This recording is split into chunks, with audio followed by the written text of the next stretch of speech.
요.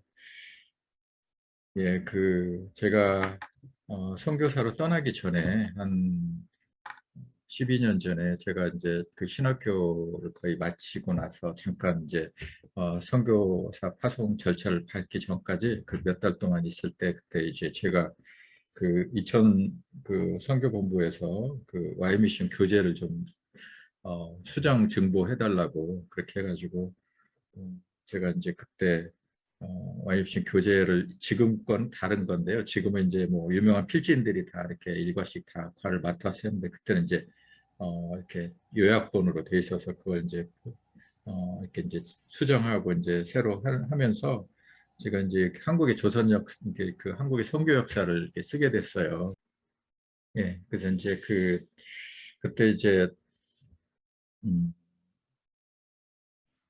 이제 한국에 온 선교사들을 이제 저희가 이렇게 조사를 하고 책을 이렇게 보면서 얼마나 제가 막 감동이 돼서 많이 막 눈물이 막 계속 나더라고요. 그래서 그런 경험이 있었는데 이제 오늘 이번 주에 이제 다시 이제 이것을 제가 이제 다시 이제 PPT 작업을 하면서 다시 보면서 또 다시 막 그런 옛날에 가지고 있던 그런 막 감정들이 그때 느꼈던 막 그런 눈물들이 막 나는 거예요. 그러면서 야, 정말, 어, 이제 십몇 년 동안 이제 사역하면서 막 나름대로 뭐 좀 힘들다 어렵다 했는데 정말 나는 너무 세 발의 피다. 정말 이분들은 너무너무 고생하고 그랬구나. 그런 생각이 들었고, 그다음에 정말 이런 분들 때문에 우리가 정말 믿음을 갖게 되고 그런다. 그런 너무 이렇게 감동이 많았습니다. 아무튼.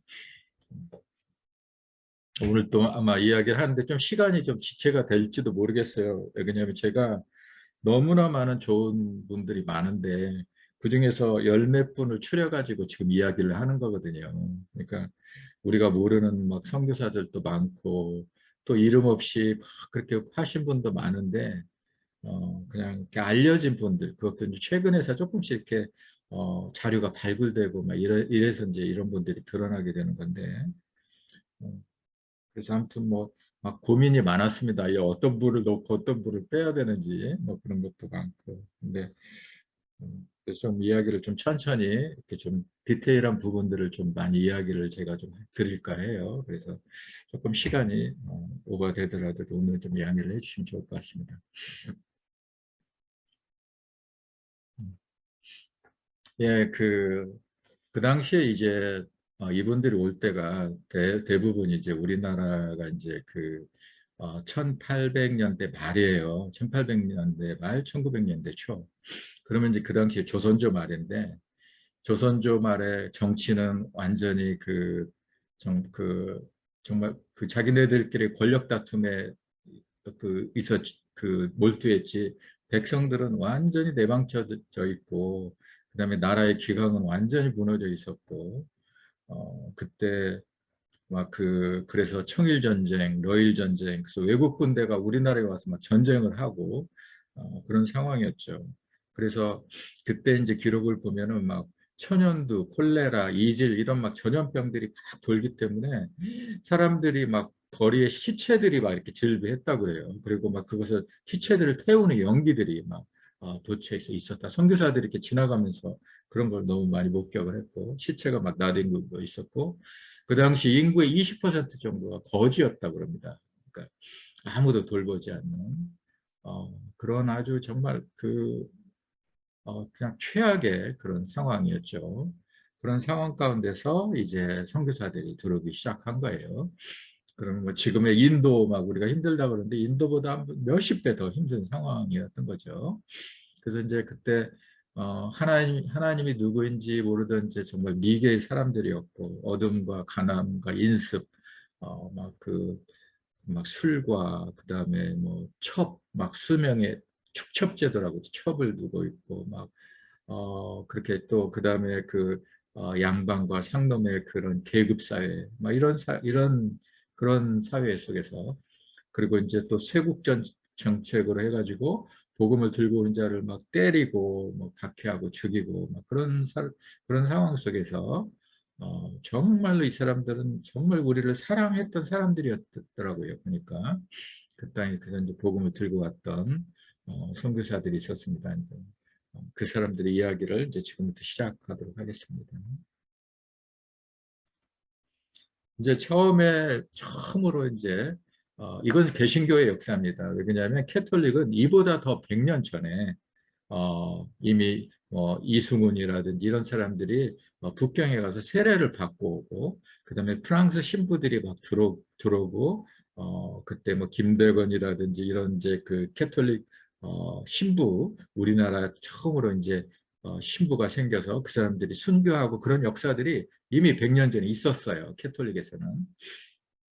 그리고 이제 우리는 개신교 역사를 지금 다루는 겁니다. 그래서 이제 개신교 이제 처음 선교사가 이제 규첼라프라는 선교사인데, 이제 유대계 독일 출신의 목사하고 이제 목사이면서 의사였습니다. 그래서 이제 나름대로 선교 비전을 갖고 의사 겸 통역관으로 이제 영국 동인도회사의 군함 로드 암허스토에 이제 승선했는데 이게 이제 이 배가 이제 중국 그 산둥반도에서 일본으로 가다가 안개가 비가 너무 많이 끼니까 충남 보령 고대도에 이제 잠깐 정박을 하게 됩니다. 이때가 1832년도예요. 7월 26일 날.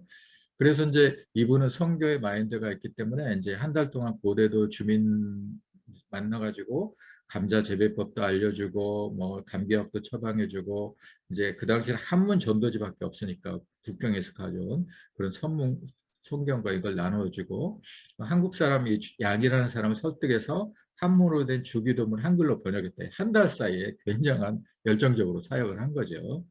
그리고 이제 이 사람이 중국으로 돌아가서 차이나 에반젤리컬 소사이어티라는 이제 선교 단체를 만들었는데 그 선교 단체 첫 파송자가 허드슨 테일러였다는 것입니다. 네, 그러니까 참 굉장한 어떤 인연이죠. 그래서 규칠라프가 이제 그 방쪽 방동성에서 이제 출발해가지고 웨이하이 여기 산둥반도를 거쳐서 장산고대에서 이렇게 가다가 여기서 이제 고대도에서 표류를 하면서 이제 그런 일들이 벌어졌고 나중에 제주를 거쳐서 일본으로 이제 들어가게 되죠. 지금도 이제 고대도에 가면은 규칠라프를 기념하는 기념 조형물 이런 이제 조형물이 이제 지금 있는데 조형물 사진을 제가 찾아서 한번 여기다 게재를 해봤습니다. 그래서 스페인 미술가 후안 갈레이사발이 만든 칼 규칠라프 베를린 그리고 고대도라는 작품입니다. 어떤 의미를 가지고 있는지는 저는 잘 모르겠어요. 그 다음에 이제 그 로버트 토마스 우리가 잘 아는 토마스 선교사 이제 목사님 아들이고 런던 선교회 파송으로 이제 중국에 도착을 했는데 조선에는 기독교인이 없다는 소식을 듣고 1865년도에 작은 목선을 타고 한국 방문을 시도를 했어요. 근데 잠깐 왔는데 이제 그 뭐 여러 가지 날씨나 이런 것들 때문에 오래 있지 못하고 다시 이제 중국으로 돌아가서 조선인 천주교인을 만나가지고 그 당시에 이제 조선 한국어를 배웠습니다. 그리고 1866년도에 미국 무장상선 제너럴 셔먼호 유명하죠.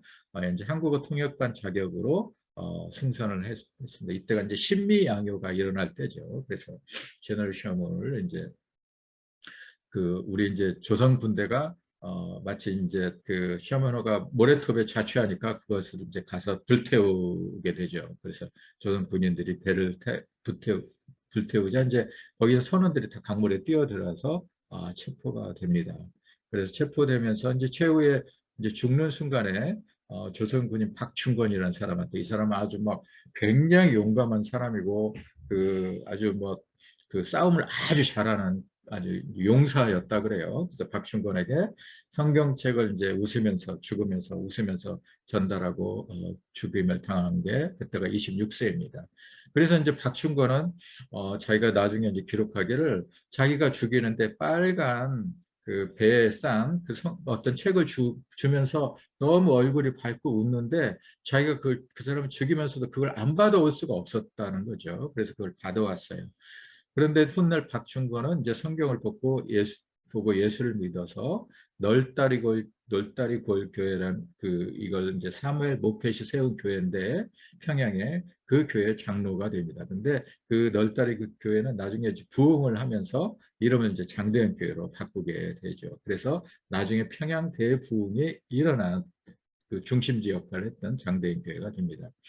그리고 이제 아주 묘한 게 그때 이제 토마스 선교사가 성경책을 많이 가져왔어요. 이제 그래서 이제 그 성경책을 이제 뭐 사람들이 그걸 가져간 거예요. 그래서 그것을 어떤 사람이 다 모아가지고 그것을 벽지로 이제 썼는데 그 벽지로 쓴 그것을 이제 여관같이 객사로 활용했던 객사에서 객사에다 벽지를 붙여놨는데 그 벽지를 붙인 사람이 사무엘 모펫이라는 선교사가 이제 평양에 와가지고 그 여관에서 머물면서 그 여관 주인에게 전도를 해가지고 나중에 그 사람이 마찬가지로 장대현 교회의 이게 장로가 됩니다. 그리고 그 객사 여관이 널다리 교회가 거기서부터 시작을 하게 되죠.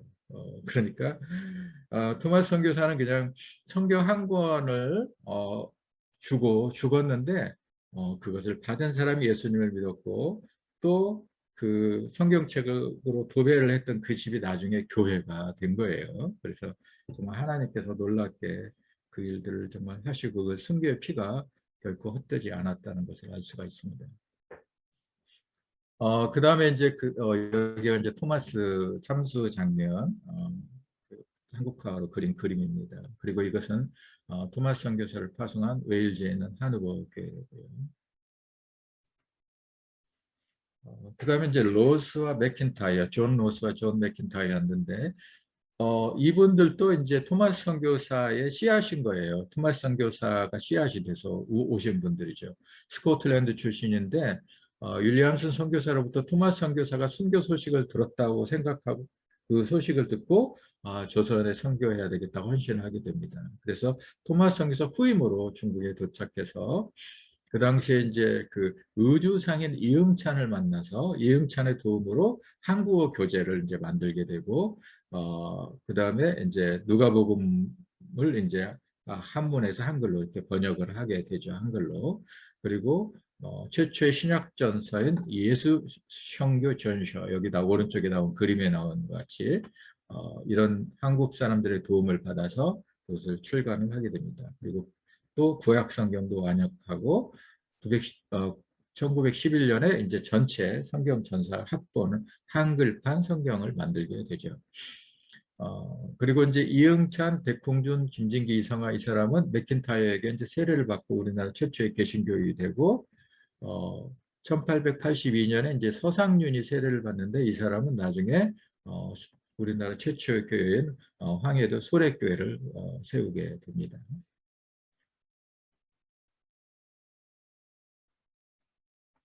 예, 그래서 이제 로스가 만든 이제 한국어 교재 사진인데요. 이제 뭐 우리 기억니은도 있고 오른쪽에 이제 가 그러면 뭐 이렇게 고 뭐 이렇게 다 이제 영어로 이렇게 했고 오른쪽에 글 보세요. 너를 믿지 못하겠다. 어떻게 왔음마 걸어왔음마 이거 완전 이제 북한 말 맨리길이나 간마 이거 완전 다 북한 말이죠. 이제 그 당시에 이제 평안도 사투리로 이렇게 지금 이렇게 만들어 놓은 그림 이제 저입니다. 그 다음에 이제 이수정이라는 사람이 있어요. 이제 원래 이제 사람이 도승지 출신이 굉장히 이제 거의 높은 사람이죠. 근데 이모군란 때 이제 명성황후를 피신케 한 공로로 일본 신사유람단에 이제 참석을 해가지고 참가를 하게 돼가지고 가기 전에 안종수라는 친구로부터 예수교를 소개를 받았어요. 근데 일본에 가갖고 그리스인 농학자 스다센을 만나게 됩니다. 그래서 그 사람한테 한문 성경을 받고 이제 스다센이 소개한 미국 선교사 조지 낙스로부터 세례를 받게 되죠. 그래서 이제 그 밑에 이제 보면은 스다센과 이제 이수정의 만남을 했어요. 여보시오들 당신들이 들고 있는 그것은 무엇이오 그랬더니 이것은 조선에 있는 모든 책들을 더한 것보다 귀하고 소중한 책이랍니다. 그러니까 아니 이런 것이 어떤 책이기에 조선의 모든 책들보다 더 귀하단 말이요. 이 책은 바로 하나님의 말씀을 기록한 성경책이랍니다. 이렇게 이제 대화를 시작하면서부터 스다센과 교제가 시작되고 그래서 이제 그 김옥균, 서재필 이런 개화파들을 이제 조지 낙스와 그 맥클레이라는 그 선교사한테 소개를 하고 이들 선교사들에게 조선의 선교사를 파송해 달라는 청원서를 이수정이 이제 그걸 쓰게 되죠. 그래서 이제 조지 낙스도 이제 그걸 부탁을 하고 이수정도 편지를 쓰고 그래서 그것이 계기가 돼서 미국 북장로 해외 선교부는 헤런과 언더우드를 한국에 파송하기로 이제 결정을 하게 됩니다. 예. 어, 그래서 이제 어, 그리고 이제 요코하마 미국 성서교회 총무 루미스 목사와 한글로 성경을 번역하는데 신약성서, 마가복음, 언해를 이제 번역을 합니다.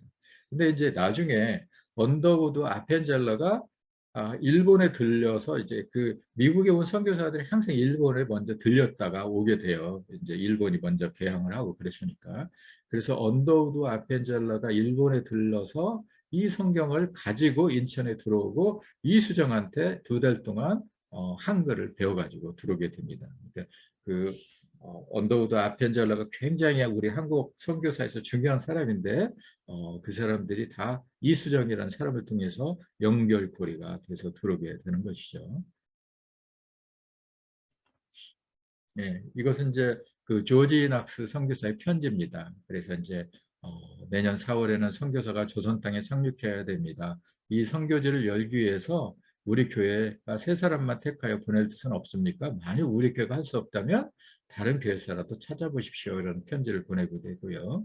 이 편지는 이제 이수정의 편지의 원문입니다. 그리고 이제 잠깐 이제 여기 옆에 이제 번역한 것을 보게 되면 예수 그리스도 종 이수종은 미국의 형제 자매들에게 주님의 이름으로 인사를 드립니다. 이렇게 돼 있죠. 그래서 나는 정말 놀라운 축복을 받았습니다. 나의 행복은 이루 말할 수 없습니다. 우리의 조국에서 수많은 백성들이 아직 참 하나님의 길을 모르고 있으며 이방인으로 살고 있습니다. 그들은 아직 주님의 은혜의 복음을 받아들이지 않았습니다. 그러므로 나는 복음이 확장될 수 있도록 성경을 한글로 번역하고 있습니다. 이 일이 성공할 수 있도록 나는 밤낮으로 기도하고 있습니다. 귀국은 기독교 국가로 우리에게 잘 알려져 있습니다. 그러나 만일 여러분이 우리에게 복음을 전하지 않는다면 나는 다른 민족들이 교사를 보낼 것이라고 우려하는 바입니다. 그러한 가르침들이 주의 뜻과는 일치하지 않을 것이라고 우려하는 바입니다. 예, 아주 어떻게 짧은 시간에 정말 이렇게 하나님의 복음에 대해서 정말 깊이 이렇게 알게 되고 그런 이제 참 감동이에요. 이수정 이분도.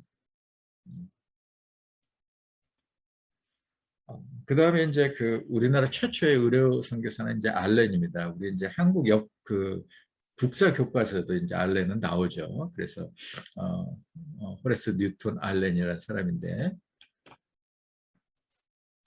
1983년에 이제 미국 북장로교회 파송으로 중국에 도착을 하다가 평생 헌신할 곳이 어딘가 이렇게 찾다가 이제 조선이라는 소식을 듣고 조선에 대한 관심이 생기면서 미국 공사관 이제 공이 이제 의사로 자격으로 조선에 입국합니다. 그런데 이제 입국하고 나서 2달 뒤에 갑신정변이 발생하면서 민비의 조카 이제 민혁이 몸에 이제 7군데 자상을 입게 되죠. 그래서 이제 의사를 막 추천하다가 알렌이 추천이 돼서 그 사람을 정말 3개월 동안 정성껏 치료 끝에 살립니다. 그래서 이제 그 공을 받아서 고종의 이제 주치의가 되죠. 어의가 돼가지고 그때 이제 이 사람이 우리가 서양식 병원을 설립해야 돼. 이제 그것을 요청을 하죠. 그래서 광해원 이제 후에는 이름을 이제 제중원으로 바꾸는데 그것이 이제 설립이 됩니다. 이제 위에 사진은 이제 지금 이제 그 알렌이 이제 왕진을 가는 이제 장면 사진이고요. 밑에가 이제 그 제중원 사진입니다. 그래서 1905년까지 21년 동안 한국에서 성경 의료 활동을 했죠. 네. 그다음에 이제 이제 헤론이라는 사람 이제 의료 선교사로 오게 되는데 존 헤론이 1882년 이제 우리나라가 이제 개항을 이제 미국한테 개항 한미 수호조약 체결을 해서 개항을 하게 되면서 고종은 이제 민영익 등 6명을 방미사절단으로 파견을 하게 됩니다. 그래서 이제 조선 옷을 입고 6명이 이제 미국 이제 샌프란시스코에 가서 거기서 기차를 타고 해가지고 이제 워싱턴을 가는 거예요. 그래서 가다가 이제 볼티모어쯤에서 기차를 탔는데 가우처 목사가 우연히 이제 이 기차를 타게 됐어요. 근데 이상한 옷들을 입고 있는 사람들이 있는 거예요. 그래서 이 가우처 목사가 그 사람한테 가서 이제 여러 가지를 물어본 거예요. 이제 뭐 어디서 왔냐, 너 뭐 이렇게 왔냐. 이렇게 알고 보니까 거기는 정말 기독교에 대해서 전혀 전파가 안 된 나라라는 것을 알게 되고 그, 뭐 선교사가 없다는 것을 이제 알게 됩니다. 그래서 자기가 정말 교회에 돌아와서 조선 선교를 위해서 기도하고 이제 그 감리교 목사님인데 감리교 극동 지역 책임자인 그 선교사 맥클레이에게 편지를 써가지고 한번 조선을 한번 가봐라. 그렇게 얘기를 합니다. 그래서 맥클레이가 조선을 방문해서 고종을 만나요. 만나서 이제 이야기를 하니까 그러면 의사와 영어 교사 3명을 보내도 좋다는 입국 허가를 받아냅니다. 그래서 이제 미국 선교부에다가 그것을 보고를 하고 선교사를 모집을 하는데 존 헤로이라는 친구가 이제 가장 먼저 반응을 하게 된 거죠. 근데 이제 그 당시 존 헤로는 미국 테네시 대학교 개교일의 최우수 수석 졸업생이었어요. 그리고 이제 대학 졸업 후에 교수로 가게 돼 있고 그 부인 해티는 교수의 딸이었습니다. 그래서 다 이제 가만히만 있으면 교수 되는 거예요. 그런데 그것을 다 포기를 하고 그 부인 해티와 함께 조선에 이제 선교사 오게 되죠. 그래서 일본에 들러서 이수정에게 이제 또 한국어를 배워가지고 이제 와서 제중원에서 이제 알렌 선교사를 도와서 우수를 펼치면서 이제 고종의 어우노릇도 하고 정말로 헌신적으로 헤론이 섬겼다 그래요. 막 너무 헌신적으로 섬겼다 그래요. 열정적으로 복음을 전하고 왕진을 다니다가 조선 입국한 지 이제 5년 만에 7월에 이제 이질로 순교를 하게 됩니다. 밑에가 이제 이게 안 나오네요. 그렇죠? 제가 볼까요? 네. 그래서 그래서 이제 1905년까지 21년 동안 한국에서 이제 선교 이 사람 알렌이고요. 그래서 묻힐 땅이 없어가지고 고종 이제 죽었는데 고종에게 이제 땅을 청원하니까 양화진에 땅을 하나를 내줬어요. 그래서 이제 그존 헤론이 양화진에 묻힌 최초의 1호 선교사가 됩니다.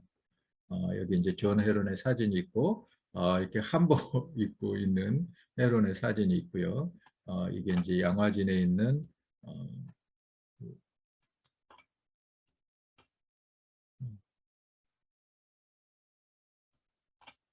이게 양화진에 있는 헤론의 묘비입니다.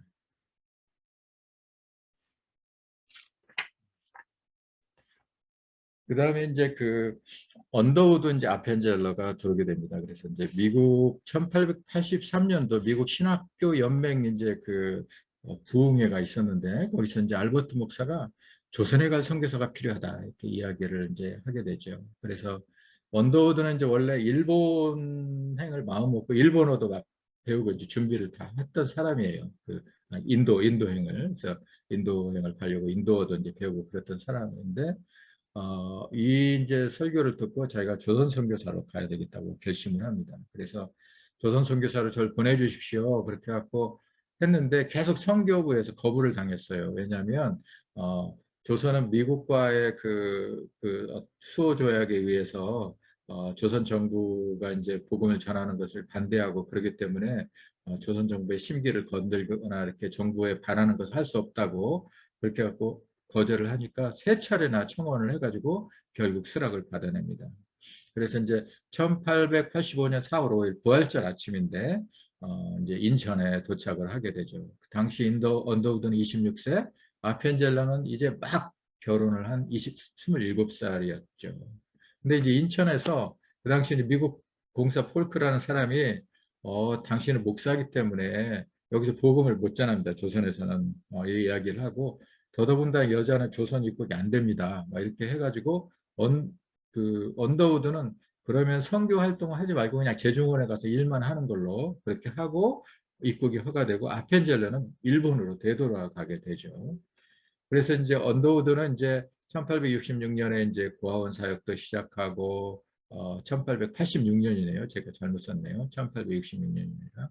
1886년 고아원 사역도 시작하고 예수교 학당도 시작하고 그렇게 하면서 이제 경신학교로 그것이 발전하는데 나중에 이제 경신학교는 뭐 여기서 김규식, 안창호 뭐 이런 아주 굉장히 우리나라에 정말 그 독립운동을 하고 굉장했던 지식인들이 이 학교를 통해서 배출이 되게 되죠.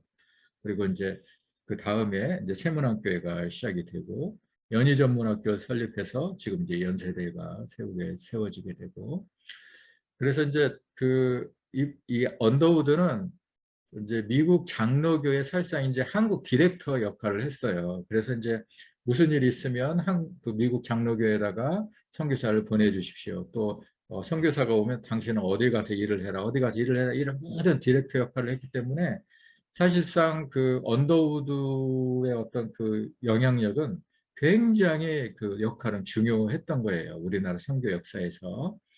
어, 그래서 그리고 뭐 출판, 문화 등 한국의 근대 문화는 언더우드로부터 시작됐다고 할 정도로 언더우드는 굉장히 중요한 인물입니다. 그래서 어, 그 장로교 선교사가 한 900명 정도, 장로교 선교사는 한 900명 정도가 들어왔는데 그 대부분이 다 언더우드의 그 어떤 그 저기 언더우드가 다 그분들을 다 이렇게 케어하고 했던 역할을 했던 사람이죠.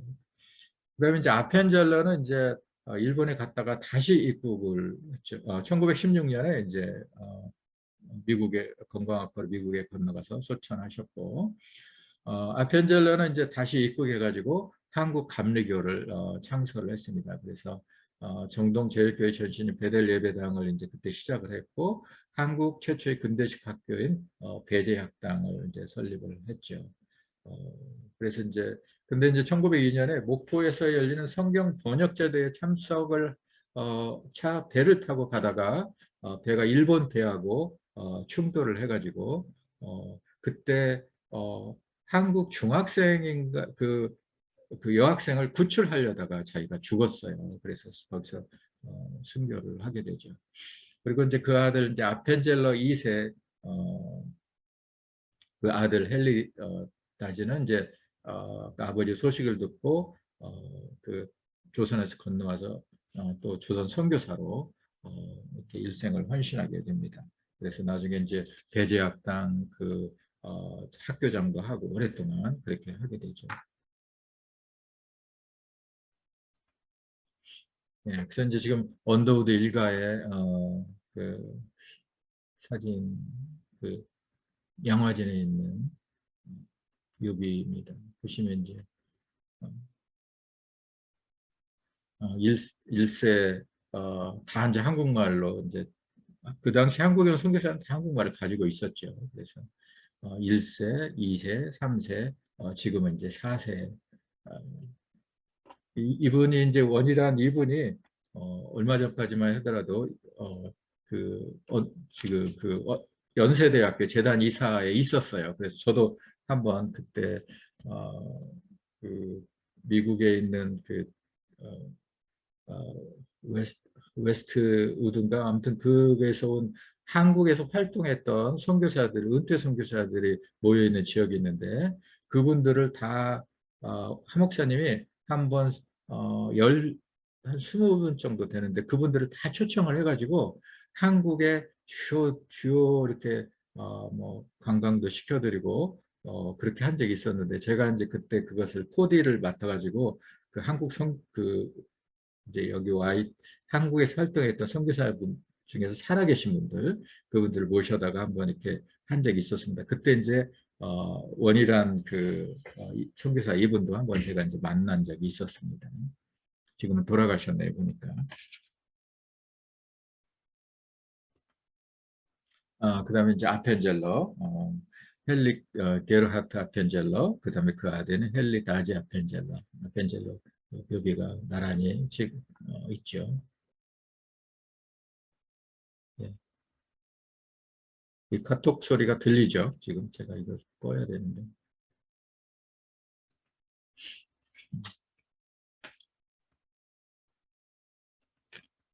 네.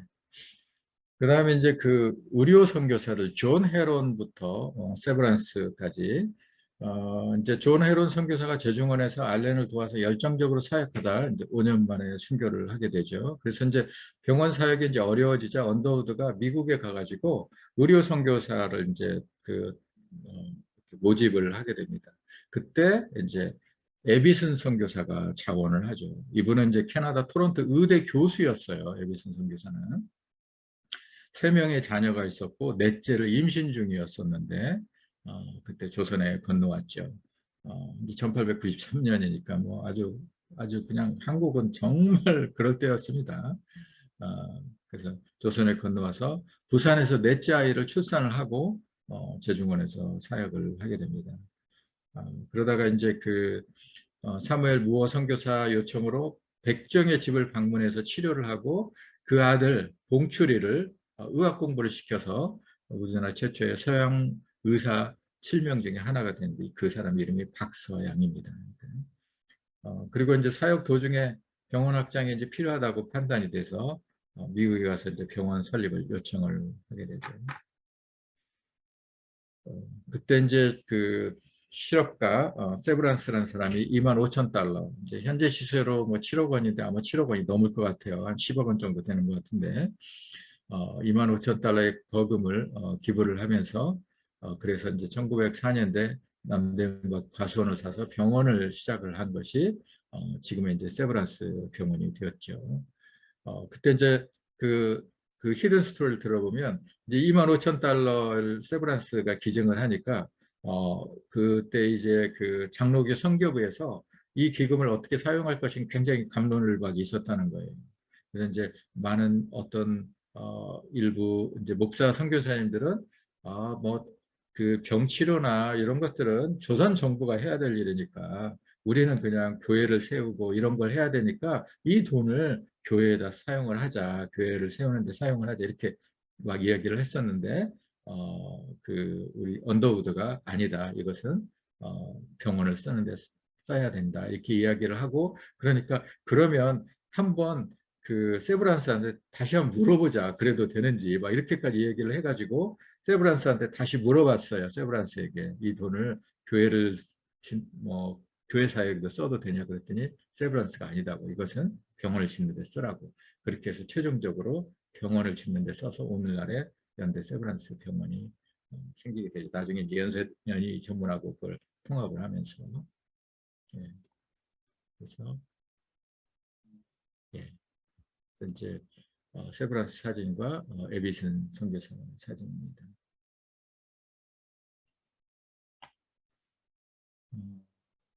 그 한국의 여성을 깨운 선교사 스크랜턴 1895년에 이제 감리교 여성교회 파송으로 52세의 나이에 조선에 들어서 굉장히 늦게 온 거죠. 보통 20대 막 이렇게 오는데 늦게 왔습니다. 그래 이제 그 10월에 오자마자 정동에 이제 그 초가집 9채 나대지 9,000평을 매입한 학교를 시작을 했죠. 굉장히 이렇게 아주 그런 기획력이 있는 분이었죠. 그래서 이제 민비가 이 학단을 가상히 여기서 이화라는 교명이 새겨진 액자를 하사해서 그게 이제 오늘날 이화여고와 이대여고의 이제 이화여대의 전신이 되었죠. 그리고 이제 수원에 위치한 매학여자정보고등학교, 또 인천 영화여자정보산업고등학교 이런 것도 두 개를 그때 이분이 또 세웠습니다. 그리고 여성 전문병원 보구여관이라고 보호하고 구한다 그런 뜻의 보구여관이죠. 그래서 그때 여성들이 너무 치료를 받을 수 있는 환경이 안 되니까 보구여관도 세웠습니다. 그래서 이제 그 아들 또 윌리엄 스크랜턴이 예일 대학교를 졸업했는데 의학 박사 학위를 받고 한국에서 이제 와서 윌리엄은 이제 한국의 첫 번째 감리교 선교사가 되었죠. 1884년도에.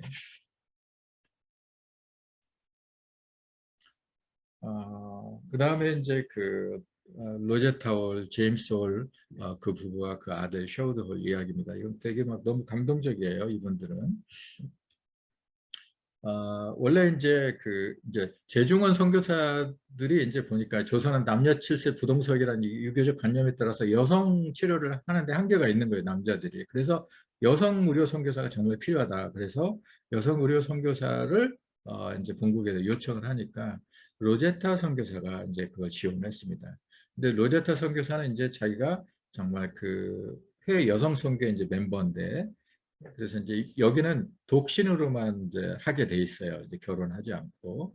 그래서 자기가 조선에 가야 되겠다고 생각하고 먼저 빈민촌에 가고 수련을 이제 그 트레이닝을 했습니다. 빈민촌 그 병원에 가서 수련도 하고 아주 준비를 철저하게 한 거죠. 그런데 이제 그곳에서 중국 선교를 준비하던 제임스 호를 만나게 돼요. 어, 근데 이제 이 성교의 규정상 결혼을 할 수가 없었던 거예요. 어, 그리고 성교의 방향이 완전히 달랐기 때문에. 근데 그냥 로제타가 남자를 포기를 하고 자기 그냥 한국으로 조선에 왔어요. 1896년에. 그래서 이제 재중원 사역을 시작을 했죠. 근데 나중에 제임스 홀이 중국 선교를 포기하고 자매를 따라서 조선에 들어오게 된 거죠. 근데 워낙 그냥 열정적이고 그 일을 이제 많이 해서 도착하자마자 10개월 만에 뭐 자궁종양, 백내장, 원청이 등 2,359건을 진료를 했다는 거예요. 그리고 6천 개의 처방전을 발행할 정도로 정말 열심히 사역을 한 거죠. 그리고 1892년에 벙커 선교사의 주례로 두 사람이 이제 결혼을 하게 됩니다. 그래서 조선에서 한 최초의 서양식 결혼이 되었어요, 이 사람이. 그런데 이제 어, 결혼 후 1년도 이제 한일군이 안 끝났는데 이제 평양으로 선교부에서 이제 평양으로 선교지를 옮겨라고 이제 이야기를 해가지고 평양으로 이제 선교지를 옮기게 돼요. 그런데 이듬해 청일 전쟁이 이제 발발을 합니다.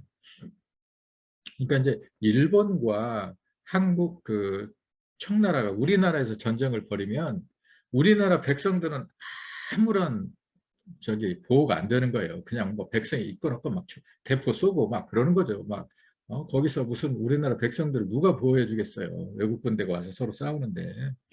그러니까 아, 너무너무 아주 참상이 아주 참혹했다 그럽니다. 평양이. 그때 평양 대전투 때 이제 제임스 홀이 이제 혼자 남아서 부상자를 치료하다가 전염병에 감염돼 가지고 조선은 이제 3년 만에 순교를 하게 됩니다. 당시 아들 셔우드 홀은 갓난아이였고 둘째 아이는 이제 임신 중이었어요. 네. 그 당시에 이제 제임스 홀 부부가 머물렀던 집입니다.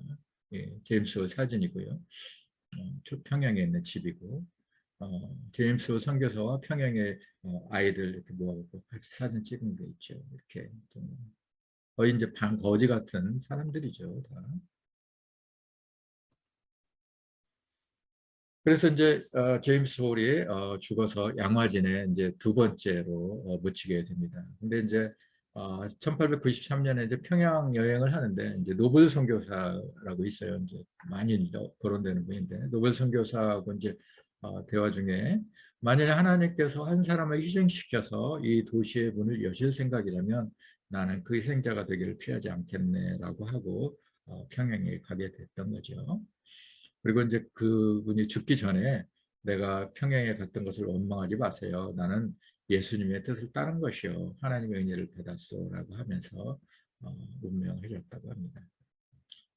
그래서 이제 처음에 양화진에 묻힌 제임스 홀의 묘지가 이렇게 생겼습니다. 지금은 이제 다 새로 만들었지만 처음에 묻힐 때 그 사진이 지금 남아있는 거죠.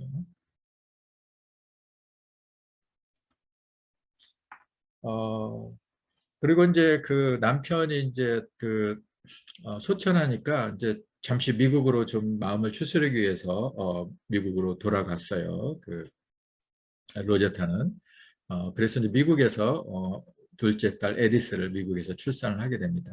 근데 이제 3년 동안 또 그 로제타는 미국에서 막 점자도 배우고 여러 가지를 많이 또 배웠어요. 그 와중에서도 조선에 갈 생각을 하고 그래서 3년 후에 다시 어린 두 자매의 손을 잡고 조선에 다시 왔어요. 그런데 와서 둘째 딸의 에디스가 3살의 나이에 풍토병으로 소천을 하게 됩니다. 죽게 되죠. 그때 이제 그녀가 딸을 잃고선 그 기도문이 이제 뭐 많은 기록을 남겼더라고요. 또 굉장히 부지런하고 그래서 자기가 일기도 많이 쓰고 그런데 거기 보면 이제 이런 글이 나와 있습니다. 만약 주님이 사랑하는 딸을 데려가시지 않았더라면 예수님을 더 잘 의지할 수 있었을 텐데 이것은 선교사들이 두려워하는 현실이란다. 어쩐지 엄마는 너를 잃은 이 상처를 의지적으로 마무리할 수 있을 것 같지 않단다. 불쌍하고 바보 같은 엄마. 주님은 엄마를 계속 가엾어 하시는구나. 이렇게. 자기가 이렇게 쓴 거예요. 그것이 지금도 기록에 남아 있습니다. 그리고 이제 어, 로제타가 이제 그 딸이 죽고, 그리고 그 아픔 가운데서도 남편도 죽고 딸도 죽고, 근데 그 아픔 가운데서도 너무 사역을 활발해가지고 평양에 이제 제임스 홀을 기념하는 기홀 병원, 홀을 기념한다 그런 뜻에서 기홀 병원을 세웠고요. 여자 환자들을 위해서는 광해 여원, 나중에 이제 기홀병원과 광해 여원이 통합하여 평양 연합기독병원이 되죠. 그래서 이제 딸 에디스를 생각해서 평양시내 불쌍한 아이들을 위한 뭐 에디스 아동병원도 세우고 농업 맹인을 위한 계암학교도 세우고 또 동대문병원, 지금 이화여대 부속병원의 전신 동대문병원, 또 조선여자의학전문학교, 고려대 의대 지금 전신, 그다음에 인천기독병원, 인천간호보건자 전문대학 너무 많은 막 그 사역을 너무 활발하게 왕성하게 하게 돼요. 그래서 이제 한국어 점자를 개발해서 최초의 또 특수교육도 시작하고 자기가 그때 남편이 순교했을 때 미국에 가서 점자를 또 배워가지고 와서 그걸 했고 그래서 84세까지 한국에서 헌신을 하게 됩니다. 미국이 뽑은 200대 여성 중에 하나로 선정될 정도로 굉장히 왕성한 사역도 많이 하고 됩니다. 그리고 이제 특별히 그 당시 이제 이화학당 이제 여학생 김점동이라는 그 학생들이 이 학생이 이제 통역을 담당하던 학생이었는데 이제 자기가 이제 어디 의료 선교를 하면 옆에서 통역하고 그런데 김점동을 미국 볼티모어 여자 의과대가 유학을 시켜요. 그래가지고 우리나라 최초의 양의사 박에스더 이게 이제 남자의 성을 따라서 박에스더를 바꿨어요. 박에스더를 이름 이제 저기 하고 나중에 이제 이 사람들이 의학을 공부하고 보구여관 의사로 활약을 하게 됩니다. 어, 그래서 이 남자도 이 로제타가 아주 이렇게 괜찮은 그 사람을 잘 이렇게 맺어서 했어요. 맺어서 중매를 해갖고 결혼을 시켜가지고 어, 미국에 보내서 공부를 시켜서 어, 다시 돌아오게 했습니다. 근데 박에스터는 굉장히 사역을 많이 와서 보고 여거나 했는데 얼마 안 있다가 결핵으로 죽게 됩니다. 결핵으로 죽게 되면서 이 로제타의 아들이 그 충격을 받아서 나중에 이제 결핵 전문가가 되게 돼요. 나중에 이제 이야기하게 되겠지만. 그래서 우리나라 최초의 양의사가 된 박에스더 부부와 로제타 홀. 이것은 이제 뉴욕에서 있을 때 이제 사진을 찍은 사진입니다. 그리고 이제 그 쇼우드 홀.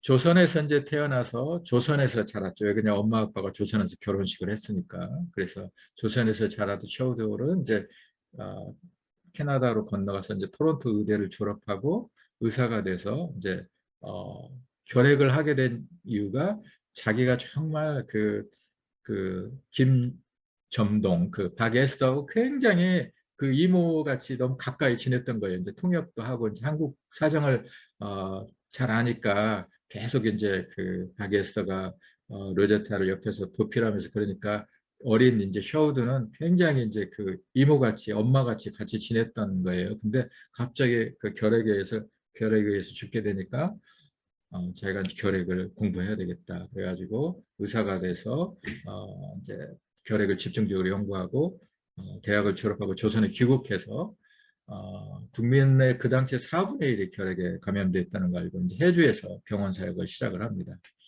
그래서 결핵 요양소 운영비를 마련하기 위해 1932년 12월에 우리나라 최초의 크리스마스 시를 발행하게 됩니다. 아마 이제 나이가 있으신 분들은 크리스마스 시를 아실 거예요. 막 우리 학교 다닐 때 연말에 이제 크리스마스 시일도 막 팔고 막 그랬는데 뭐 지금은 그런 게 없죠. 그래서 이제 결핵협회도 창립을 하고요. 그러다가 1940년에 일제에서 강제 추방이 됩니다. 근데 추방이 됐는데 인도와 파키스탄 국경에 또 가서 거기서 또 선교 사역을 했어요. 그리고 이제 은퇴 후에 이제 캐나다에 거주하다가 98세로 소천을 하게 됐는데 나중에 그 유언대로 그 안에 메리안 선교사와 함께 그 유해를 그 한국에 모셔갖고 지금 양화진에 묻혀 있습니다. 네, 그래서 지금 이제 셔우드홀 부부, 그다음에 엄마 로제타, 그리고 그 자녀들 이렇게입니다. 그리고 이게 이제 오른쪽에 이제 크리스마스 시리에 1932년도에 만든 크리스마스 실 사진입니다. 그리고 이제 그 캐나다에 있을 때 나중에 책을 한 권 썼죠. 스테트스코프 인 아시아 갖고 닥터 홀의 조선회상 이제 한국판으로도 이제 한국말로 번역돼 갖고 출판이 되어 있죠. 책도 한국에 관한 책도 썼습니다. 샤우드 홀이 이제 유언을 했는데 한번 제가 읽어볼게요. 이게 지금 이제 샤우드 홀의 이제 그 양화진 사진이고요. 저는 여전히 한국을 사랑합니다. 우리도 죽으면 우리를 아버지의 고향 캐나다에도 어머니의 고향 미국에도 묻지 마십시오. 내가 태어나서 자란 곳 나의 생애를 다 들인 이곳에 날 묻어주십시오. 일본 사람에게 추방당해서 인도에 갔을 때에도 단 하루도 잊지 않고 눈물로 기도했던 나의 조국 땅에 우리를 묻어주세요. 우리가 은퇴해서 캐나다에 쉬고 있을 때도 한국의 장롱과 고무신을 가져가고 한국의 유품을 벽에 걸어놓고 단 하루도 쉬지 않고 눈물로 기도했던 내가 태어나 자라난 땅, 나의 생애를 다 드린 나의 조국 땅에 우리를 묻어주시기 바랍니다. 라는 의견을 남겼어요. 그래서 이제 그 유해를 한국에도 모셔서 양화진에 묻게 됐죠. 예. 그래서 이제 그 감동적인 부부의 그 저기 그 가족의 이야기였어요. 그다음에 이제 로버트 하디가 이제 그 대부흥에 도와선 원래는 이제 그 어, 캐나다 토론토 의대 졸업생이었어요. 근데 이제 그때 그 제임스 게일이라는 이제 캐나다 선교사가 있는데 그 캐나다 선교사가 부산에서 사역할 때 본국에 이제 의료 선교사를 요청을 하게 됩니다. 그래서 이제 로버트 하디가 지원을 하게 되죠. 그래서 어, 이제 그 서울, 부산, 원산 등지에서 이제 제임스 게이라고 같이 다니면서 사역을 했어요. 근데 사역이 별로 이제 그렇게 썩 많이 이렇게 부응하지 않았습니다. 그래서 이제 자기가 사역의 실패의 원인을 이건 조선 사람들 때문이다. 이 사람들이 정말 미개하고 그랬기 때문에 이렇게 생각을 했죠. 그러다가 이제 1903년에 원산에서 선교사 기도 모임이 있었어요. 여성 선교사 기도 모임이 있었는데 그 당시에 이제 그 만주에서 있었던 선교사가 추방돼 가지고 글로 온 거예요. 그래서 그 선교사를 위한 기도 모임, 여자 선교사의 기도 모임에서 이제 강사로 초청돼 갖고 설교를 하다가 자기 죄를 이제 고백을 하게 된 것이죠. 그래서 그러다가 이제 그 고백이 있고 나서 바로 그 이제 원산 감리교회에 출석을 했는데 원산 감리교회에서 성도들 앞에서 또 자기가 회개를 한 거예요. 자기가 죄를 울면서 죄를 고백을 한 거죠.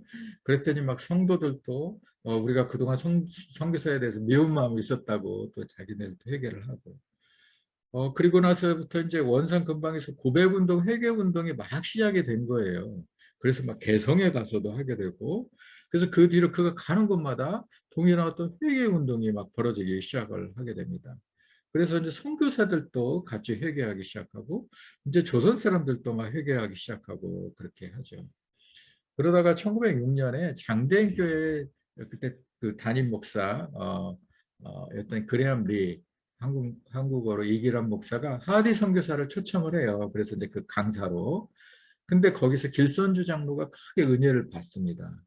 그리고 여기에 참석했던 셔우돌 아까 얘기했던 그 로제타울의 아들 셔우돌이 12살이었는데 자기는 원래 사업가가 되기로 했었어요. 근데 그때 이 로버트 하리의 그 설교를 듣고 나서 자기가 조선 선교사가 돼야 되겠다고 결심을 헌신을 하게 됩니다.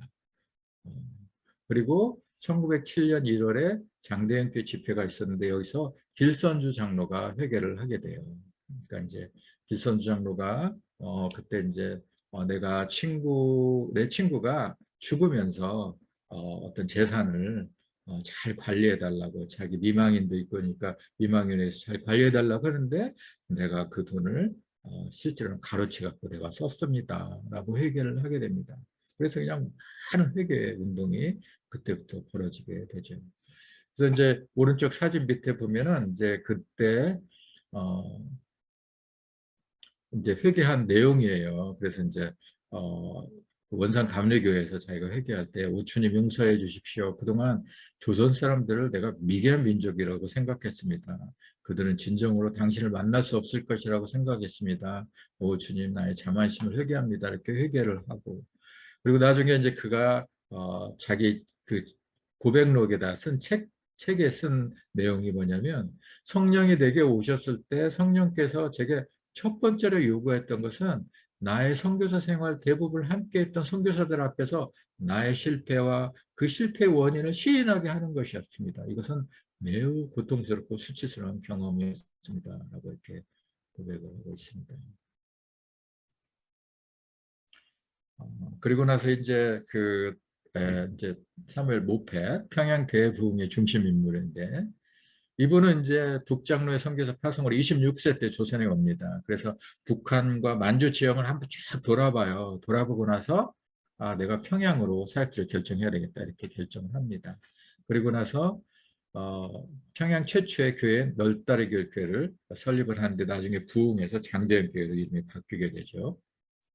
그리고 평양 장로회 신학교를 설립을 하게 됩니다. 그래서 여기서 한국 최초로 한국인 목사 7명이 나오게 돼요. 그러면서 그 1924년까지 평양 장로회 신학교, 평양 신학교 교장을 역임하면서 800명의 목회자를 배출하게 됩니다. 그래서 사무엘 모펫을 한국 교회 아버지라고 해요. 이때 여기서 평양 신학교를 나오고 목회를 했던 많은 사람들이 6.25 때 이제 그 우리가 그 38선 생기고 그렇게 하면서 많은 사람들이 남한으로 내려와서 이분들이 목회를 하고 그렇게 하면서 한국의 부흥을 일으켰던 주역을 일으킨 주역이 되는 거죠.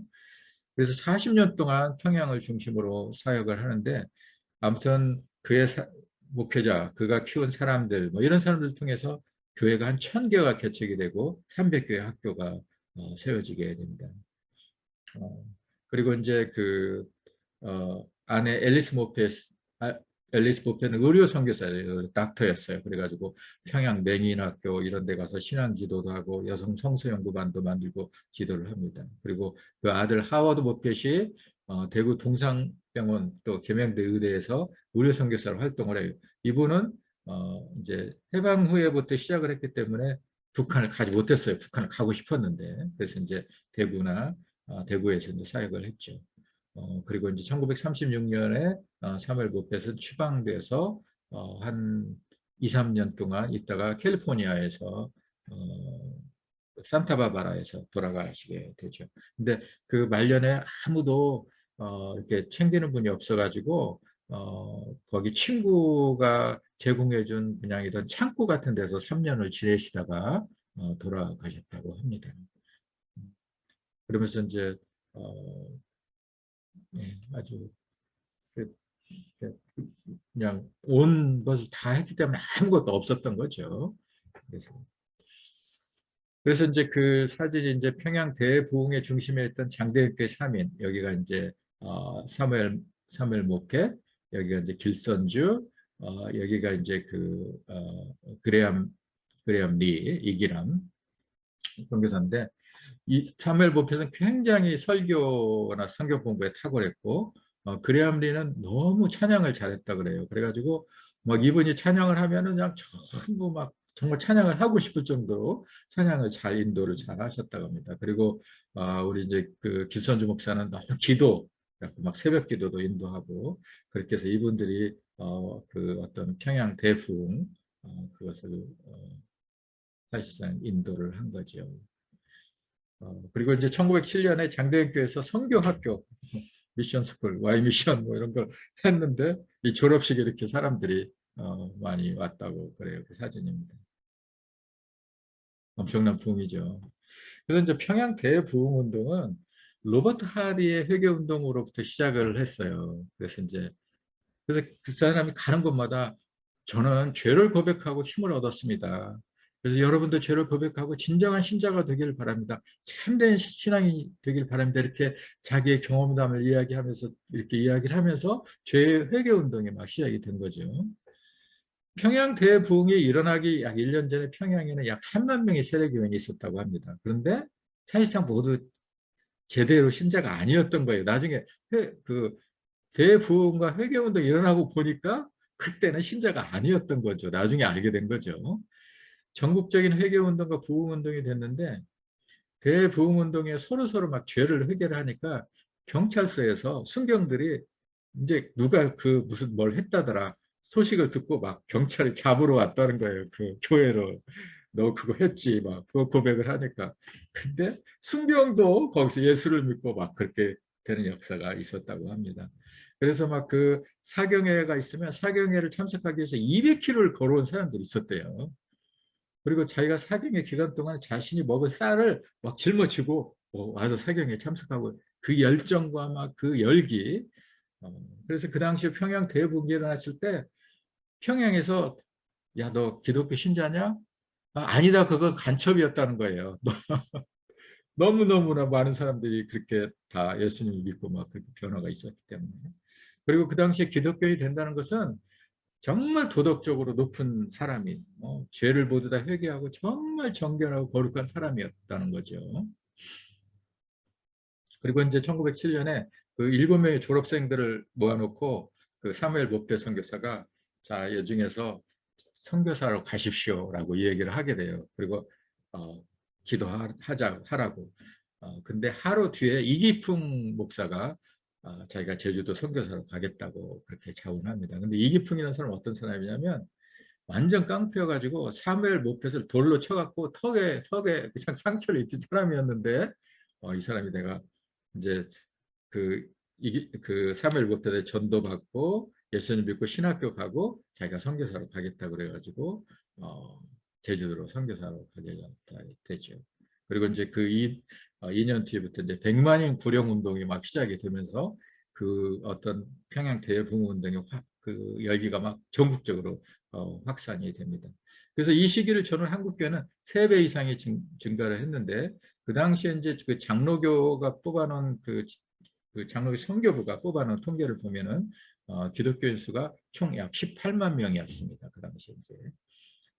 그리고 이제 노블 선교사가 코리아 미션 필드지에서 정말 이 평양 대붕은 사도행전 이후 가장 강력한 성령의 역사다라고 그렇게 기록할 정도였죠.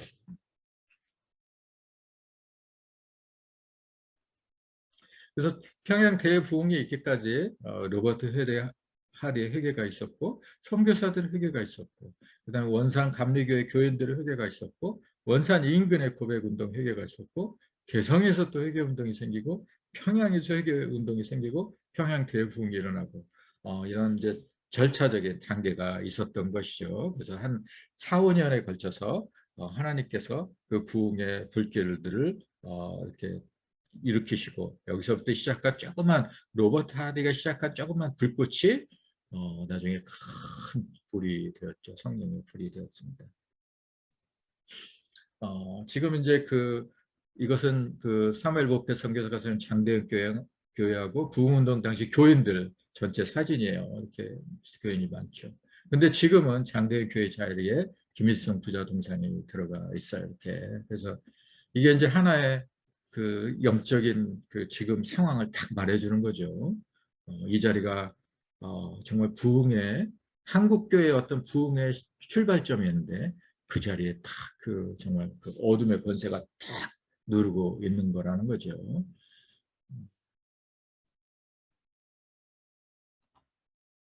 그다음에 이제 부산 선교 이제 그리고 나서부터 이제 서울 평양이 되고 나서부터 이제 이쪽 서울 평양 동시에 이 밑에 내륙 지방에 대한 선교에 대한 이제 그 그런 이제 그, 이제 그런 방향이 잡혀지고 교단 선교부에서 언더우드가 이제 막 보내는 거죠. 이제 지금 선교가 안 된 지역들로 사람들을 보내기 시작합니다.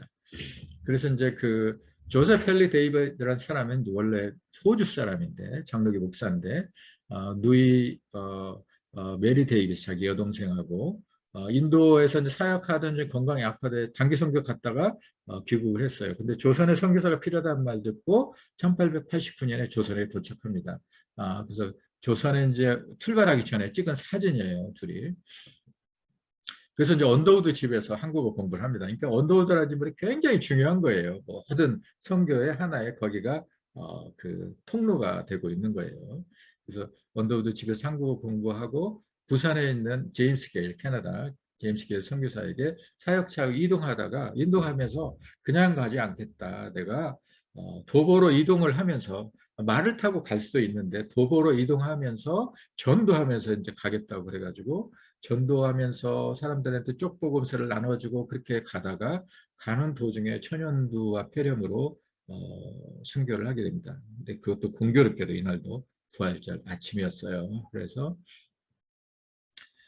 근데 이제 데이비스가 순교했다는 호주 선교부에서 그 소식을 듣고 나서 이제 데이비스가 하는 사역을 어떻게 할 것이냐 하려고 했던 사역을 우리가 그걸 맡아야 된다. 그렇게 해가지고 메카이 목사 부부하고 벤 멘지스 페리 퍼셋 여자 선교사 단기 싱글 여성교사 3명을 파송을 하게 됩니다. 그리고 이제 호주 이 선교부에서 이 조선에 대해서 집중적으로 관심을 가지면서 그들은 이제 많은 호주 선교사들이 한국에 들어오게 돼요. 그래서 120년 동안 약 130명의 호주 선교사가 들어오게 됩니다.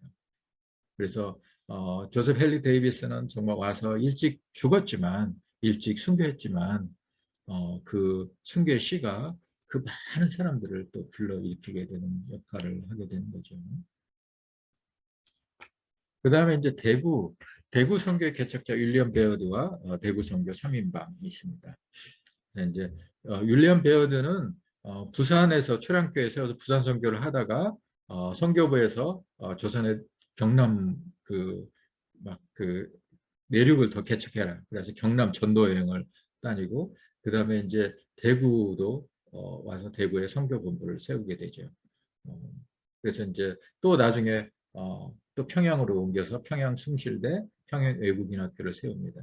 그리고 그 부인 애니 베어드는 굉장히 문학적인 소질이 많았던 사람이에요. 그래가지고 우리 찬송가 번안을 했는데 뭐 이건 이제 거기는 그냥 우리 저기는 PDF 파일은 찬송가라고 써 있는데 통일 찬송가입니다. 여기는 통일 찬송가 337장 인내하신 구세주여, 그 다음에 411장 예수 사랑하심은 이것도, 그 다음에 440장 멀리 멀리 갔더니 이것을 번안을 했는데 특별히 440장 멀리 멀리 갔더니는 이 남편 윌리엄 베어드가 한번 전도여행을 가면은 막 한 달, 2달 이렇게 가는 거예요. 막 내 이제 오지로 다니고 그러니까. 그러니까 혼자서 아이를 키우고 이제 집에서 있다가 2살 된 아이가 죽었어요. 이제 병으로, 풍토병으로. 그래서 그 2살 된 아이가 죽고 나서 정말 그 마음을 담아서 쓴 찬송가가 440장이에요. 멀리 멀리 갔더니. 그다음에 이제 아담스 선교사 개성고 설립하고 아담스 선교사는 베어드의 처남이니까 저기 그 애니 베어드의 이제 그 동생인 거죠. 여기서 이제 부산에서 와서 대구에서 같이 사역하고 존슨 선교사 동산의료 동산병원 굉장히 유명하죠. 동산병원 지금도 그다음에 이제 불헌 선교사 경남 지역 경북 지역 순회전도와 교회 개척 나환자를 돌보고 대구 남산교회 신고합니다. 예, 제가 그 경상남도 진영에 이제 그 가면은 그 저기 노무현 고향에 있는 거기 무슨 저기 그 노무현 저기 뭐야 그 기념관도 있고 막 그러잖아요. 거기 진영에 가면은 완전 시골이거든요. 근데 거기 가니까 진영교회라는 데가 있어요. 그래서 가서 그 한번 주일날 예배를 참석해서 이렇게 딱 보니까 역사가 100년이 됐어요. 120년. 깜짝 놀랐어요. 그 120년 전에 그 산골, 지금도 산골인데 120년 그 산골에 와서 선교사가 교회를 시작을 한 거예요. 그래서 지금까지 100년, 얼마 전에, 그러니까 한 10년 전에 100주년 했으니까 지금 한 110년, 120년 된 거예요. 그런 교회를 그렇게 개척을 했더라고요. 네, 그래서 이제 전북 지역 개척 선교사 리니 데이비스와 테이트 남매. 그래서 이제 언더우드가 생각하기에 충청 전라 지역에 복음화가 이게 선교사가 없다. 그래서 이제 미국 교회를 가서 조선의 선교사를 막 더 많이 보내달라고 했어요. 그랬더니 북장로의 선교사 6명, 남장로에서 선교사 7명이 이제 조선에 파송이 됐습니다. 그래서 남장로의 선교사 7명을 이제 호남청에 다 보내게 돼요. 근데 이때 이제 이분들이 선교비가 없는 거예요.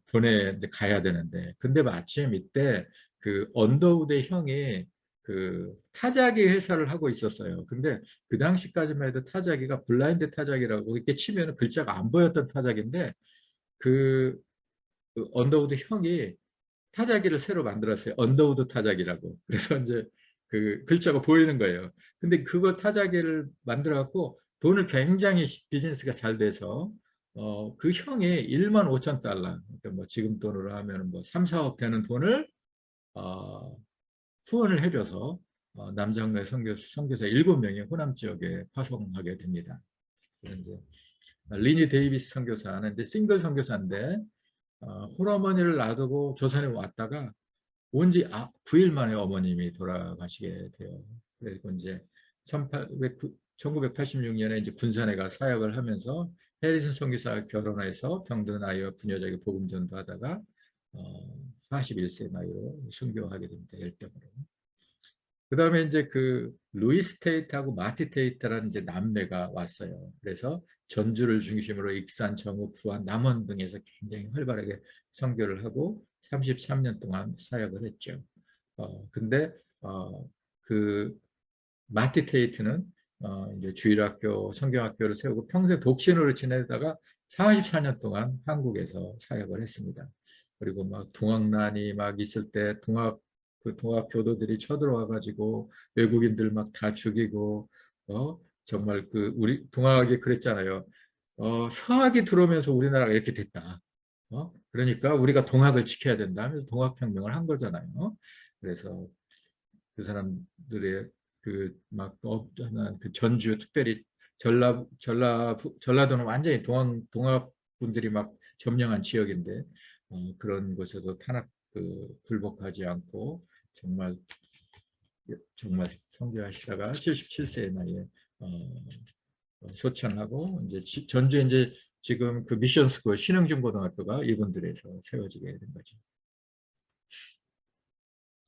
윌리엄 정킨입니다. 그래서 이분은 이제 전라도 지역을 답사하고 군산에서 선교를 시작을 했는데 조선인을 위해 정말 자기 몸을 아끼지 않고 일하다가 건강이 너무 악화되니까 동료 선교사들이 강제로 보냈어요. 막 그만 저희 하라고 그렇게 해서 귀국 그렇게 보냈는데 안식년을 갔다가 다시 또 회복하고 또 돌아왔어요. 돌아와가지고 전주 서문교회 아주 유명한 교회입니다. 전주 서문교회 개척하고 군산교회, 부암교회 한 10개의 교회를 개척을 하고 아주 너무 그 사역도 열정적으로 하고 또 관계도 좋아서 동료 선교사 조선인들한테도 잘 인정받는 선교사였습니다. 그래서 전킨 선교사는 아주 그 지역에서 굉장히 유명한 선교사예요. 그 이름 가지고. 그래서 동료 선교사들이 그를 기념하기 위해서 학교 이름을 기전여중고를 만들었어요. 정킨을 기념한다. 기전 이런 식으로 해서.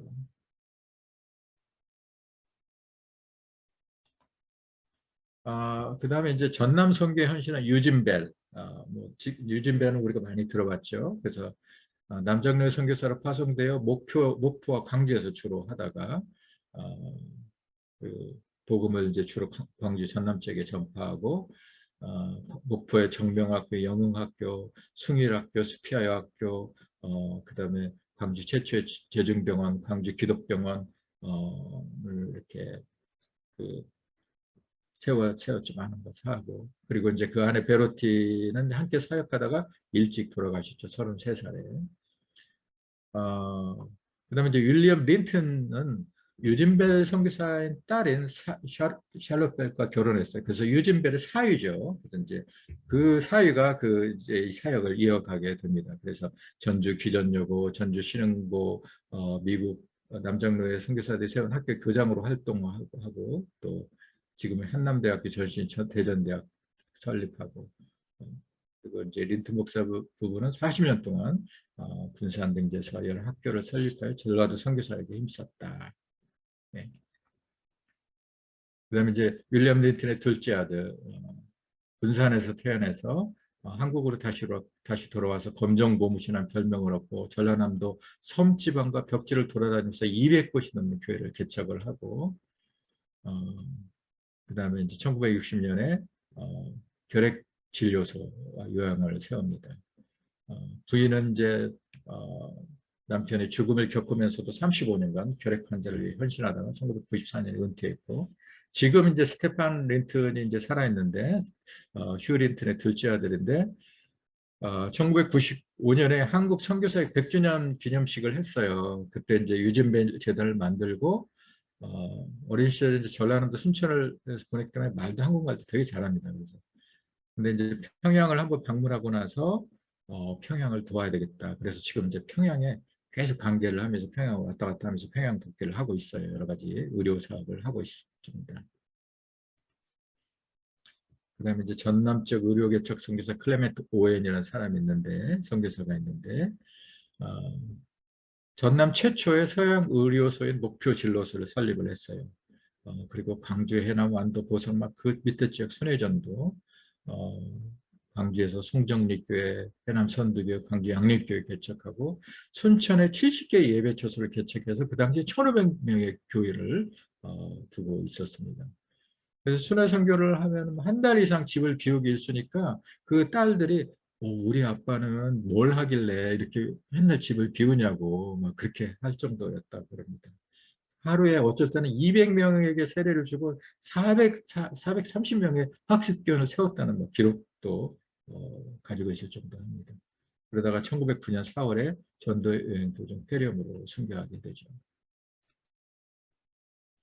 그다음에 전주 예수병원이 있다. 그러니까 그 연세 세브란스 병원 같이 그 아주 세운 병원 전주 예수병원이 있는데 볼티모어 여자 의과대학 수석 졸업생이었어요. 근데 이제 사우스캐롤라이나 주로킬 장로교회에서 이제 파송 예배를 하는데 나의 전주행은 하나님의 뜻에 의한 것이고 하나님의 뜻은 언제나 옳고 선한 것임을 믿기 때문에 나는 두렵지 않다라고 그때 이제 파송 예배 때 이야기를 하고 1897년에 전주성에 도착합니다. 그래서 진료 첫날에 6명, 6개월 동안 1586명을 진료를 하다가 1940년에 이제 이 예수병원이 8년 동안 중단이 돼요. 신사참배를 거부한다고. 그리고 한국에서 28년 동안 사역하는 미국으로 귀국하고 초청하셨죠. 윌리엄 포사이드 선교사 아주 이분도 참 감동적인 분이신데 의료 선교사로 입국을 했어요. 원래 이제 뭐 의과대학을 졸업을 하고 그 쿠바에 가서 그 군의관으로도 근무를 했습니다. 그 스페인과 내전 막 그 전쟁할 때도. 근데 이제 마트 잉골드라는 사람이 이제 안식년으로 그때 아까 이야기한 그 여자 의료 선교사가 안식년을 갖게 되니까 그 자리를 메꾸기 위해서 예수병원 2대 원장으로 온 거예요. 1905년 한 해 동안 6천 명을 진료를 할 정도로 열정적인 치료를 했습니다. 근데 한 어떤 양반을 치료하고 오는 도중에 강도의 습격을 받았어요. 그래서 귀가 잘리고 두개골이 파손되는데 이 너무 심각하기 때문에 미국으로 가서 치료를 하게 되죠. 근데 미국 체류 기간 동안에 미국 교회를 돌아다니면서 어, 앞으로 아시아를 책임질 민족은 한국이고 한국이 아시아 선교의 중심지가 될 거다. 그러기 위해서는 1천 명의 선교사와 100만 달러의 선교병이 필요한다고 막 그걸 모금을 하러 다녔어요. 정말 이건 성령의 감동에 의하지 않고는 이런 말을 할 수가 없는 거예요. 너무 그 이 한국에 대해서 이분은 좀 하나님의 음성을 또 들었던 거죠. 그래서 계속 그렇게 헌금을 독려하고 그랬습니다. 그래서 이제 전주 사람들이 너무 이분이 좋기 때문에 돌아오길 기다리고 그 이제 아파가지고 그 치료받을 때 돌아오길 기다렸는데 오니까 선교부에서 당신은 목포로 내려가야 된다고 그래서 이제 목포로 선교지를 옮겨서 사역을 하게 되죠. 근데 이제 그 한 번은 이제 아까 그 이야기한 그 클레멘트 오웬 선교사가 이제 전도의 도중에 이제 폐렴으로 이제 아프게 됐잖아요. 그래서 빨리 와서 포사이드 선교사가 와서 치료를 하라고. 그래서 이제 전가를 받고 가는 도중에 말을 타고 가는데 한센병 여인 어떤 그 소녀를 발견한 거예요. 그 막 그 나병으로 막 얼굴이 막 진물로 불어터 갖고 막 거의 죽어가는데 그 여인을 발견하고 그 여인을 간호하고 그 여인을 말에다 태우고 자기는 마부가 돼가지고 광주까지 걸어왔어요. 근데 그렇게 하다가 오해선 선교사가 죽은 거예요. 그 치료 시기를 놓쳐가지고. 근데 어, 와가지고 이제 그 막이 이제 그 한센병 여인을 너무 급진히 간호하니까 그때 최홍정이라는 이제 그 독립운동가였었는데 이 사람이 자기 땅을 1,000평을 내놨어요. 그 한센병을 위한 요양센터를 세우라고. 왜냐하면 그 이 여자를 데리고 병원을 모든 병원을 가니까 다 거절하는 거예요. 나병 환자라고. 그래서 포사이드가 이 사람 계속 그 어떤 헛간 같은 데서 두고 계속 치료를 하고 그런 것을 보고 이 사람이 땅을 내줘가지고 한센병 나환자 요양센터가 생기고 나중에 그것이 여수로 옮기면서 지금의 여수 예양원이 됩니다. 그러다가 1911년에 조선 풍토병의 스프루병에 이제 걸리게 되죠. 스프루병 저도 뭐 처음 알았는데 일단 뭐 지방지 무기질 그런 비타민 흡수 장애가 걸리면서 막 설사를 하고 그러다가 죽는 병이라고 해요. 이것은 이제 그 전주 예수병원에 걸린 그 어떤 화가가 그냥 아크릴화에 그린 돌아온 예수 그 소사이드라는 그림입니다. 지금 이제 포사이드가 그 나병 환자 그 여인을 지금 이렇게 돌보고 있는 그것을 어, 기념해서 만든 거죠. 지금도 예수병원에 이제 응접실에 가면 그 사진이 있다고 합니다. 다시 오신 예수. 그리고 지금 켄터키주에 이제 포사이드 묘비가 있는데 그걸 이제 어렵게 누가 찾았다 그래요. 근데 그의 마지막 유언은 전 재산을 조선의 나병 환자를 위해 써달라라고 그렇게 하고 돌아가셨다고 합니다. 그 예수병원 스토리를 읽어보면 막 너무 훌륭한 의사들이 많은 거예요.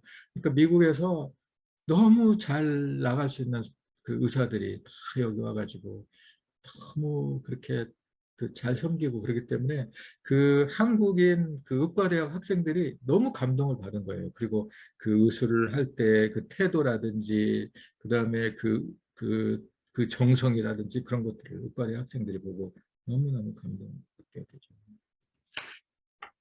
가난한 자의 어머니 엘리자베스 쇼핑 뭐 이건 그 영화로도 나왔고 그렇죠. 그래서 독신으로 왔죠. 아주 그 어렸을 때 한 살 때 어머니하고 헤어졌어요. 어머니가 자기를 버렸죠. 그래가지고 할머니한테 손을 컸죠. 아주 불우한 어른 환경을 가지고 있었는데 어, 독신으로 이제 왔어요. 그래서 제중원 간호사도 활동하고 정말 한국 사람 같이 하고 살았죠. 그리고 한 번 순회 전도를 나가면 한 달 이상 말을 타고 270km를 막 돌았다고 할 정도로 사역을 열정적으로 했습니다. 평생 독신으로 살았고 조선 간호부협회 지금 이제 한국 간호협회 전신이죠. 그걸 세웠고 54세로 소천할 때까지 미혼모, 고아, 한센인, 노숙인 등 가난하고 병약한 사람들을 돌보았다. 입양하여 키운 고아가 14명, 오갈 것 없는 과부를 거두고 같이 지낸 사람이 38명. 그래서 최초의 여성신학교 2일학교를 세웠는데 지금 전주에 있는 한일 장신대 전시입니다. 그리고 자기가 죽으면서 시신을 의학용으로 기부를 했죠. 나중에 그 친구들이 이제 가서 유품을 정리하고 그러다 보니까 그 침대에 써 있는 글귀가 있었습니다. Not success, but serve라는 글이 있었죠. 그리고 전 재산이라고는 동전 몇 푼이었다고 합니다. 아무튼 정말 청빈의 삶을 살았던 가난한 자의 어머니죠. 제임스 게일 선교사입니다. 캐나다 사람이죠. 온타리오주. 무디 부흥 집회에 참석해서 자기가 선교사가 되기를 결심을 했어요. 토론토 대학 문학과를 졸업했습니다. 그래서 YMCA 소속으로 조선에 왔어요. 근데 나중에 YMCA가 재정이 어려워지면서 자기가 북장로의 소속으로 옮기게 됩니다. 그래서 한국 최초의 한영사전을 발간하고 한글 신구약성서, 철로역정, 로빈슨 크루소 이런 것들을 한국어로 번역을 했어요. 그리고 가장 중요한 건 성경의 하나님 용어 사용을 정착을 했다는 겁니다. 그래서 그 당시 사람들이 천주라는 말을 써자 그랬대요. 이제 캐톨릭 같이. 근데 그렇지 않다고 계속 하나님을 써야 된다고 고집을 해서 오늘날 우리가 하나님으로 이름을 부르게 된 거예요. 춘향전, 구운몽 뭐 이런 것들 영어로 번역해서 한국 문학을 외국의 서양 사람들이 알리는 역할을 했고요. 찬송가, 개편, 기독교 교육, 기독교 청년운동, 문서선교, 신학교육, 목회는 다반면에 아주 굉장히 박식하고 탁월한 사람이었습니다. 지금의 찬송가 1장, 만복의 근원 하나님, 그 다음에 338장, 내 주를 가까이 하게 함, 이건 번역을 하고 연동교 일대 담임 목사로 27년간 심우하면서 지식인들과 주로 활발하게 했습니다. 그래서 청년 이승만의 회심에 굉장히 큰 역할을 하고 청년 이승만의 멘토 역할을 했어요. 그리고 그 당시에 독립운동을 했던 모든 지식인들이 다 제임스 게일과 연관을 맺고 제임스 게일과 교제를 하고 그랬던 것이죠. 여기는 이제 그 엘리자베스 쉐핑이 정말 가난한 자를 위했다면 제임스 게일은 우리나라 그당 지도층들을 대상으로 많이 활동을 했던 사람입니다.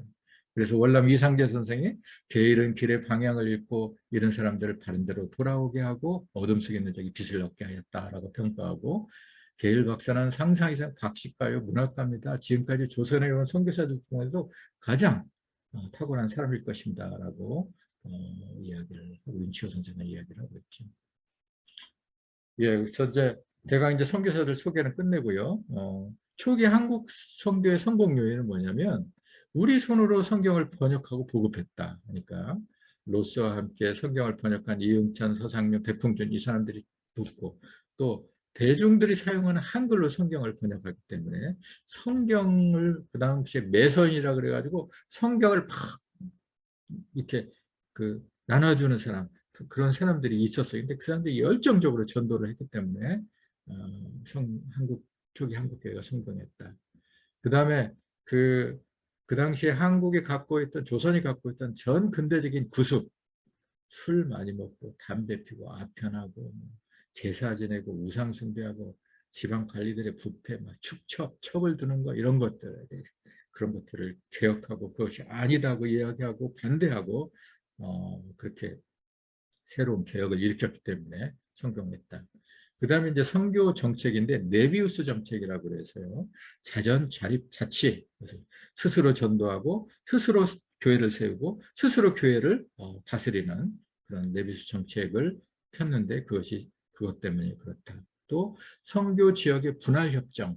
그래서 남장로회는 어디를 맡아라, 북장로회는 어디를 맡아라, 감리교회는 어디를 맡아라 이렇게 지역적으로 서로 나눠서 그걸 했기 때문에 과다한 경쟁이 안 됐기 때문에 성공했다. 이런 4가지 이유를 우리 한국교회 성공 요인으로 잡고 있습니다.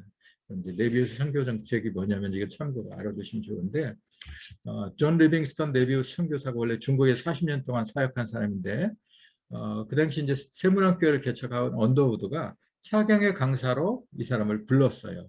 그래서 이 사람이 네비우스 정책에 대해서 설명을 했는데 그것을 장로교 선교부가 우리의 공식 정책으로 그것을 받아들여서 그 네비우스 정책을 펼쳤 언더우드가 이제 이대로 되게 되죠. 그러면서 이제 네비우스 정책이 그 초창기에 한국 선교 정책의 중요한 정책이 되었습니다. 10가지로 되어 있는데 5가지 중요한 것만 이야기를 드리면 교회 지도자들은 자기 동네에서 직업을 갖고 자립생활을 하면서 동역자와 이웃들에게 복음 전도를 해야 된다. 자립해야 된다는 거죠.